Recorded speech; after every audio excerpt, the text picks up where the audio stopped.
Hi, Kirsten. Oh, Thank you for being here and have a chat with me about your position. It was a busy time for you, as you have said, with school, with this position, and with other things as well. So thank you. So yeah, what a year it has been for you in this role. There's a lot of things happen on the advocacy side, including like tuition and fee consultation, a lot of federal municipal elections that just happened last semester, and also, I think right now we have the 2022 budget consultation with the provincial government. You must have learned so much in government relations and advocacy by now. Is that correct? yes. Oh my goodness. I can't believe what goes behind the scenes in terms of when decisions are made, how many meetings come together in order to come to a decision, how many people are involved, the stakeholder relationships and the networking that goes into the decisions on all three levels of government. It's pretty amazing. And I think it's shown me a lot about when a decision is made. Often the first reaction is to be like, how could they have done that? Or how did they come up with that?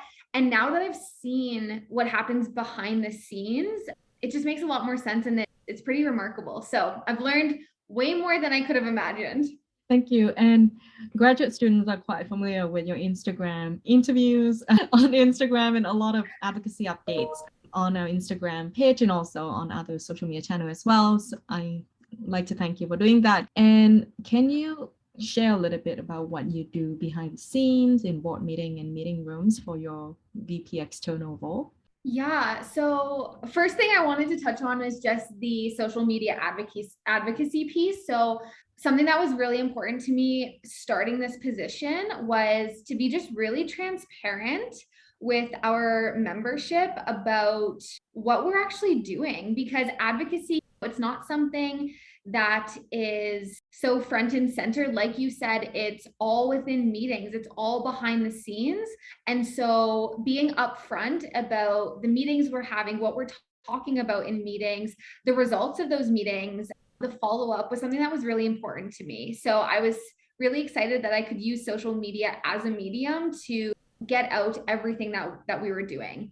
So in terms of these meetings, so we have internal ones with the university, and typically for those meetings, the first thing that I want to do is I want to put out a survey or meet with students to understand what their needs are, what their priorities are, so that I can really bring that student perspective into the meetings when we have these discussions. So typically at the university, if a decision is being made, we're one of their main stakeholder groups. So they'll come to us and ask us about whatever is being discussed. Maybe it's tuition.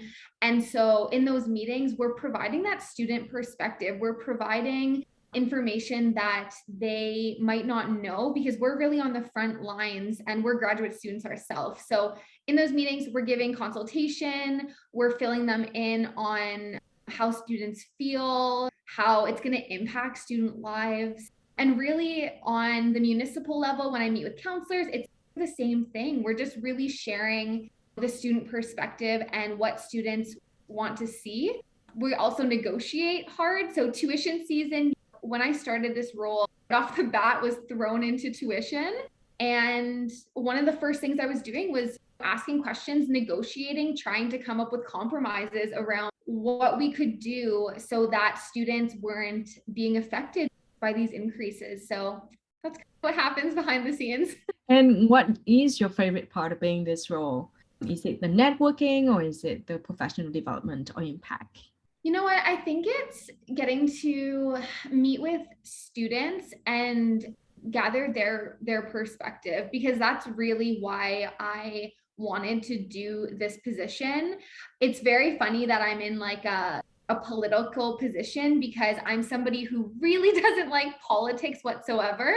But I think that being able to talk to students and then have their perspective when I go and advocate to these different tables has just been one of the best parts. So I guess, yeah, building relationships with students and, like you said, networking, I think that would have been my favorite part of the role. Awesome.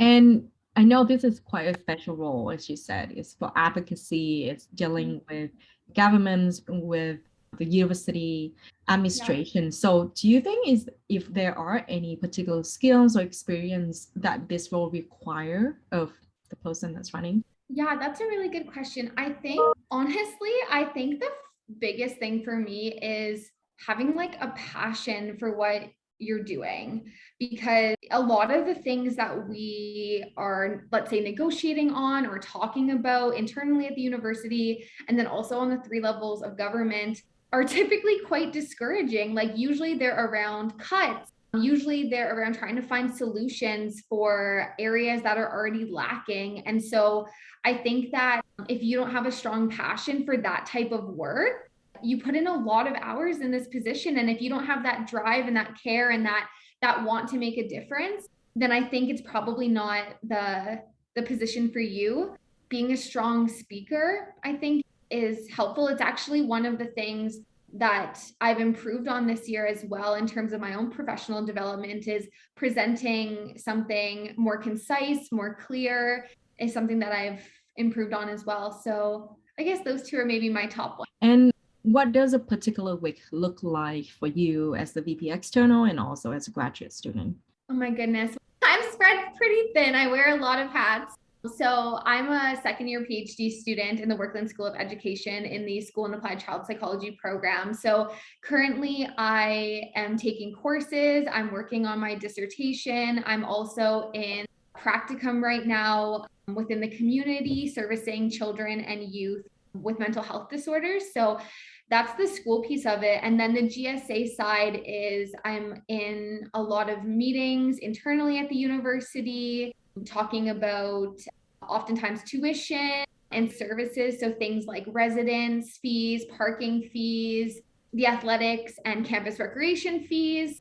I meet with city councilors. We met the mayor last week, which was so amazing. So we talked to her about municipal issues. I've had meetings with MLAs from the provincial government. So in some of those meetings, I sit on Senate, which is exciting. So learning more about the university on the Calgary scale and what alumni are doing. I do a lot of work behind the scenes on like research, so around advocacy priorities. So some things that I've been working on obviously is post-secondary mental health, post-secondary access for Indigenous students, getting a faster track for getting a faster track for international students. So that's something that we've been researching and working on. A lot of Meetings. That sounds quite, overwhelming. on schedule. Is there a particular time that's busier for you for the GSA VP external role within the year? So I would say the fall, because fall is really when the tuition meetings, the tuition talks are happening, the service fee budget, basically all of the fees that are set up for the following year, the discussions and those meetings happen in the fall. So I would say the fall is pretty heavy. We work throughout the summer. So typically, if you're able to set yourself up well going into the fall, you can buffer a little bit of the craziness if you prepare early. It has been quite a year with a lot of advocacy work. So are there any big highlights or achievements that you want to share or celebrate in your role so far? I think we saw a lot of wins on tuition, on student service fees.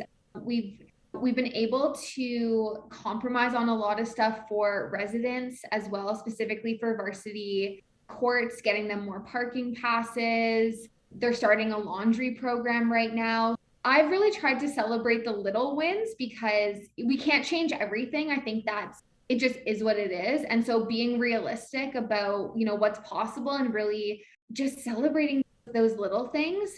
What else can I tell you? I think that would be my biggest one.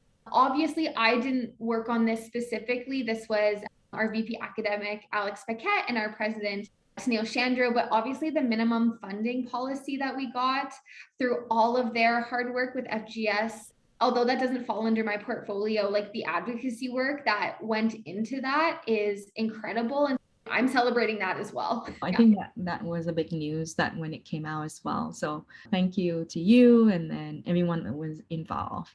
So yeah, I know it's really heavy in this role, but I know that there's support within the GSA for your role. So could you just touch a little bit on that? What kind of support you received and for anyone that is entering this role to understand? Absolutely. There's no way that I could do the position, first of all, without the GSA executive. We all work extremely collaboratively on projects. And then more close to me is the GSA advocacy team. So that's really made up of just 3 members. So it's myself, it's the president, Tennille, and then we have our advocacy and research analyst, Nancy, who is my superhero. She does everything. Like I do a lot, but she does more. So she's researching different things for us. She's putting together the blog. She's the one scheduling all of the meetings behind the scenes, whether that's internally at the university or externally, again, 3 levels of government. She goes to meetings for me to support when I can't be there. So she's just amazing. So there's lots of support within this role. And then of course the GSA staff, like Tao, you're with me, but you do so much in terms of getting our advocacy work out there so students can see what we're doing, all of the social media. I couldn't do this role without you. Thank you so much for that. But yeah, my role is heavily supported, and I'm so grateful for all of those people that support me daily. Thank you. And what is the biggest benefit that you feel you personally received from this role? So what got me into this role was my passion for mental health advocacy. And I knew that was something that within my career, once I'm done my graduate studies, that as a clinician, that I would want to continue doing so, continue that advocacy work. And I think what I took away from this position is just really what goes into advocacy behind the scenes, all of the people that are included in making decisions. And so I just think that understanding of how advocacy structure works, I'll be able to take forward into whatever organization I work with in the future. I think, yeah, that's definitely a big part, like advocating for on behalf of what you're passionate about and what you want to change. Yeah. And what could be the main focuses for this role for next year, given that this year we had the big tuition and fee increase and also COVID. So maybe next year it could be completely different. Do you have any predictions or anything? Totally. You know what? I think everything is ongoing. So I don't think there's going to be anything that stops. So of course, tuition always going to be a thing. With inflation these days, we hope that things don't continue to increase, but who knows? So that's going to be a big focus of next year, a big focus of probably ongoing VP externals. Mental health, because of the pandemic, we've never seen the amount of numbers we're seeing in terms of people who are now needing support, who prior to the pandemic maybe didn't need the support that they now need. So mental health for not only our graduate students, but also our staff and the people that we're working with. So that's going to be another really big one.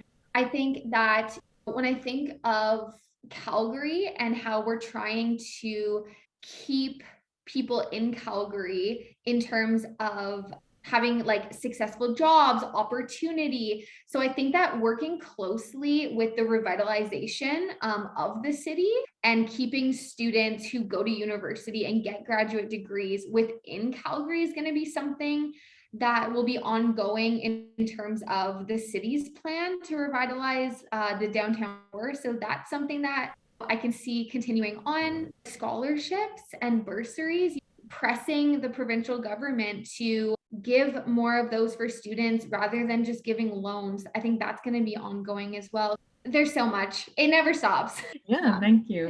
Thank you for sharing your thoughts on that. And if there anyone that would be interested in running for this position, what advice would you give to them? Come talk to me so that you can just fully understand what this role is. Prior to me starting this position, I had thought, I don't have the experience that maybe somebody who's a poli-sci student has and who maybe works in this realm more closely has, or I'm not going to have as much support in this role. I already have so much on my plate. There's no way that I could take on a GSA position. I thought that, but it's not true just because of the amount of support that you get from the GSA. I would just come talk to me, understand the entirety of the role, and then make your decision based off of that. It's such a good opportunity. You grow so much as like a person personally, but also professionally. And I'm just so glad that I took on this position this year, and I would recommend it to others who have a passion for this type of work. So send me an email. And yeah, we have our information about the role on our GSA elections page. So please come visit that page as well. Thank